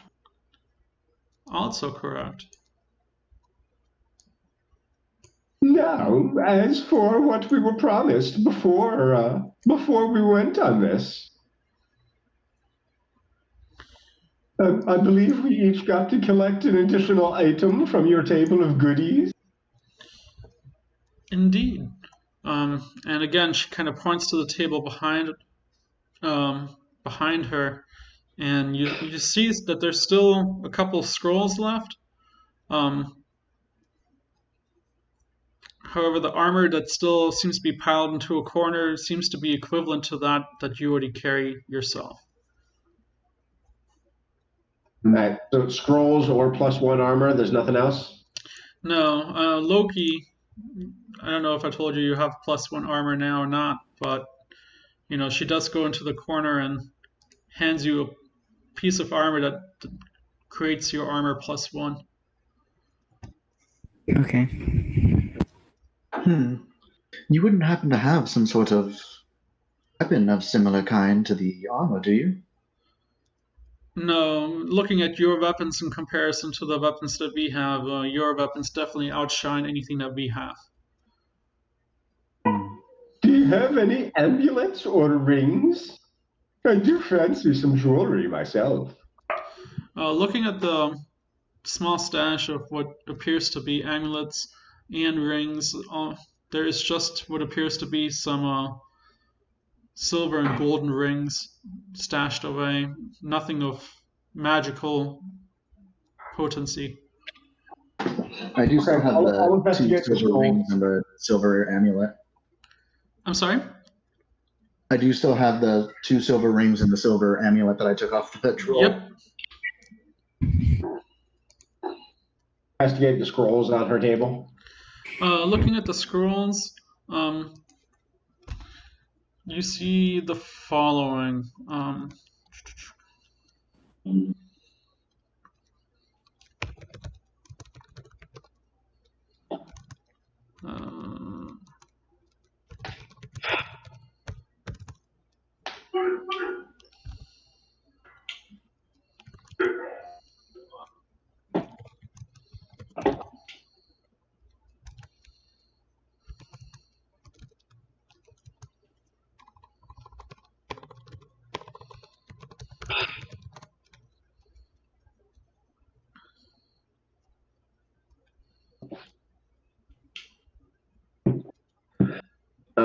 I will take Dispel Magic, please.